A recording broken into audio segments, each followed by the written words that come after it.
Well, hi there. I come to you with a coffee. Our friends recently gave us a Nespresso machine thing because they were moving, and it's really good. I've been very committed for many years to my French press. I still am, but I'm having an affair on the side. So today we are going to be talking about some of my favorite books that I have read so far this year. I have read 58 books as of May 28th. Some of these are on audio. I would say about 40% of the books that I read. The rest are mostly ebooks, and then I have a few on paperback, but I move quite a bit and it's expensive to move books. So I try not to buy them too much. The moods that I tend to go for are dark, mysterious, adventurous, tense, and most of them are in the 300 to 500 page range. I'm really appreciating a standalone or like a short, solid book lately. And then about 10% is nonfiction. Most read genres are fantasy, romance, and horror.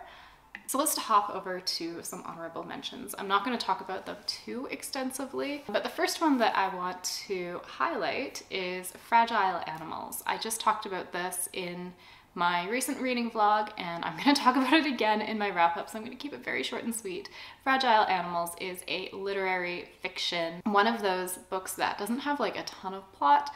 It's a lot of a character talking to herself and to another person about some of the internal things that are going on for her. It deals a lot with Catholic trauma and guilt and a lot of mommy issues. It sounds like my cat's taking a nuclear shit, so please ignore him. It is marketed as like a vampire romance. I would not say that that is accurate at all, and it's a very minor part of the plot. So that one was fantastic. I also enjoyed O Caledonia. O Caledonia is a pretty short and sweet coming of age book. It begins with Janet.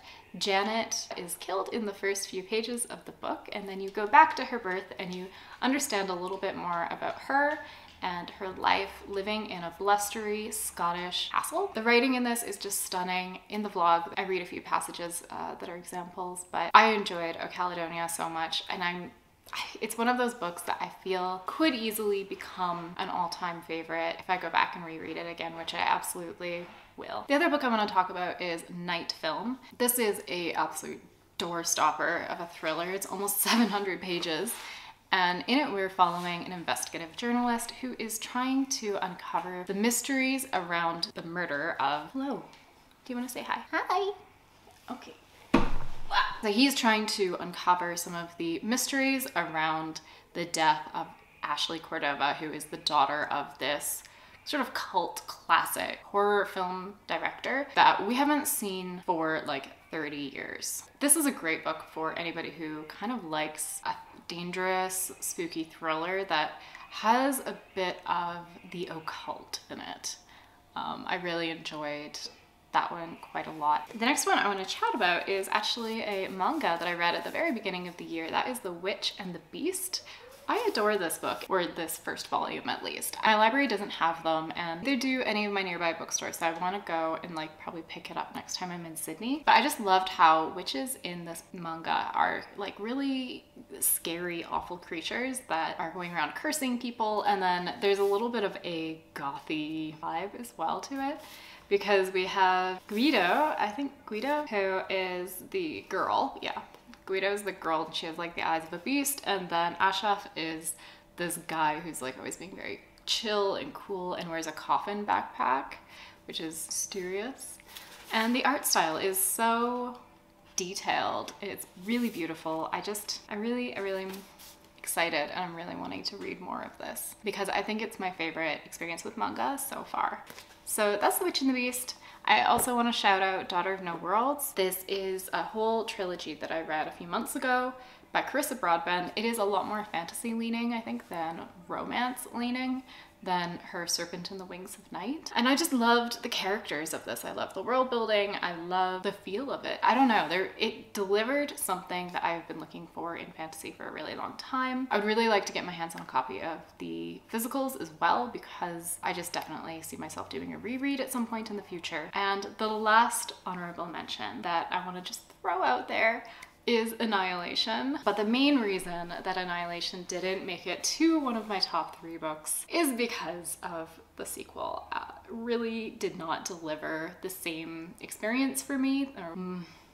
It wasn't, I mean, I finished it and I did enjoy some parts, but I'm not sure where I stand with the series. But Annihilation as a standalone novel, which I think you can read it as a standalone, was so much fun. So in it, we're following the biologist. She is part of a team that is going into this mysterious place called Area X, which is a patch of wilderness that has been kind of sectioned off from society because strange things happen here. We don't know a whole lot about it. People don't always come back, and if they come back, they don't come back quite themselves. They often die of like mysterious illnesses.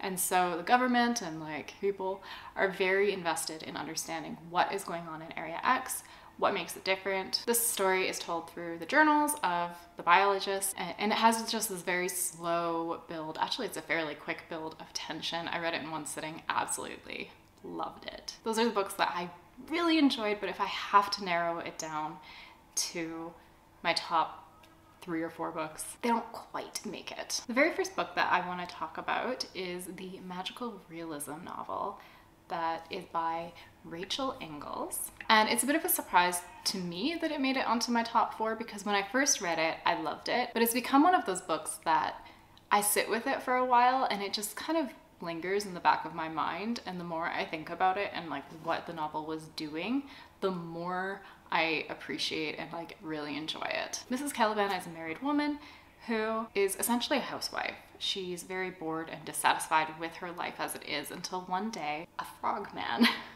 appears at her door. A frogman named Freddie. Freddie the frogman. He is on the run from this research institution. He's escaped and he's looking for her help. And so she kind of develops a bit of a relationship with him, and that really changes her and what she truly wants in her life. Freddie the Frogman, that is never not going to be funny to me, but this is just a really fantastic book aside from the names. I think this would really appeal to people who are looking for a fun sort of literary feeling book that still has a little bit of unreality to it, unreliability to it, and mystery. There is a definite plot and kind of cataclysmic ending. Basically, this book is for anybody who enjoyed The Shape of Water, the Guillermo del Toro book.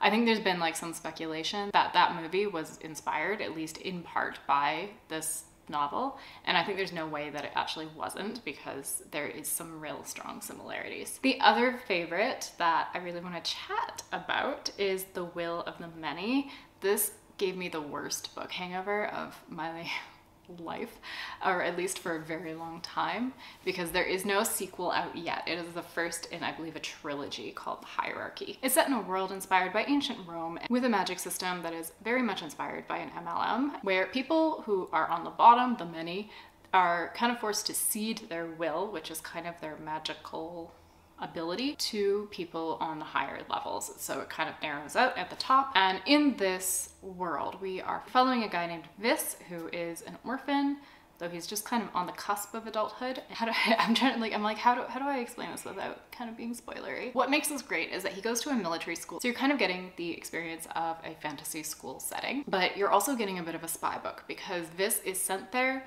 to spy on someone. He has a lot of like layers of loyalty and a lot of struggling with sort of the ethics and like his own sense of duty and obligation. There were so many twists and turns that made this really entertaining as well. I just had like a lot of fun with it. I just had a really good time. Like, I don't think I found something that was this immersive to me as maybe Name of the Wind. Like, it's really, really was a lot of fun. And there's a huge cliffhanger at the end that really sent my mind for a loop, and I'm really, really curious to see where we're gonna go with the sequel. So that's The Will of the Many. There's probably a bit of a recency bias at play as well, but you know what? It was great. Next book I want to chat about is Gormenghast, specifically Titus Grown. I talked about this in a reading blog very recently where I read this one, Fragile Animals in O Caledonia. Titus Grown is honestly the most gothiest fantasy I could possibly recommend to you. I'm never gonna stop talking about it. This was written in like 1946, I believe, and I really feel like this is the forgotten gem of fantasy.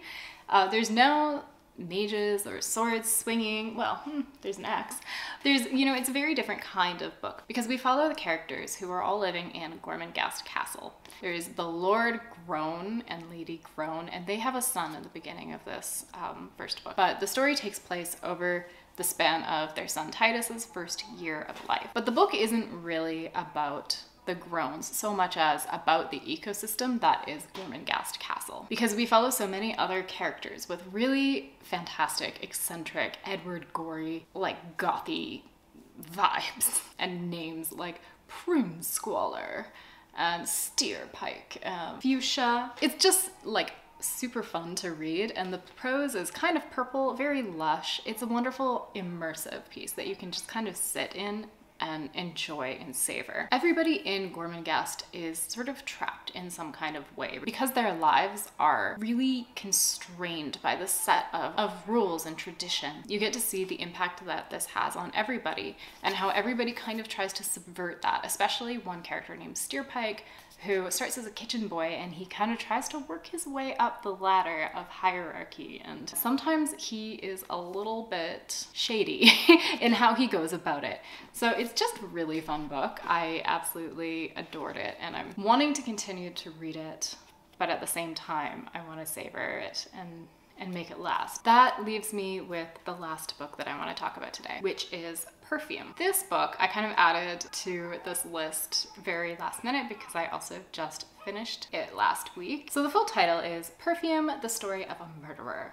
This is following a man who has no personal scent of smell. No, he has no personal scent. Like, he himself does not smell. But he also has hypersensitivity to scents, and this makes him an incredible perfumer. So we begin following him from his time of birth all the way up through his life as he becomes a perfumer and becomes kind of obsessed with creating and distilling the human scent. This takes him to some pretty grisly and gory places, as you may be able to imagine, because he wants the human scent for himself. He has become hyper aware of what he is missing out on. Because our main character is so tuned into how different things smell, it's a very visceral book, and that makes it really, really immersive.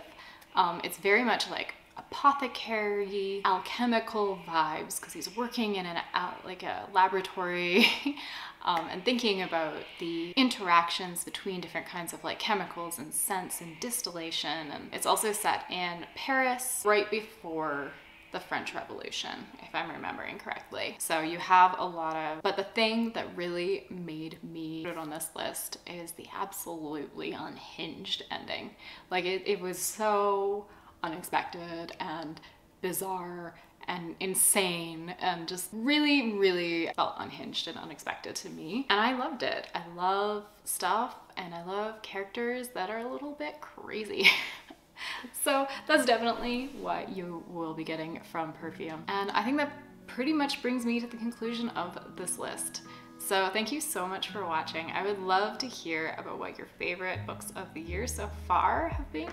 I know we're only halfway through, but drop them for me in the comments, and if you have read any of the books that I talked about, let me know what your thoughts were. I would love to hear them. Thank you so much for watching, and I will see you guys again sometime soon in the next video. Bye!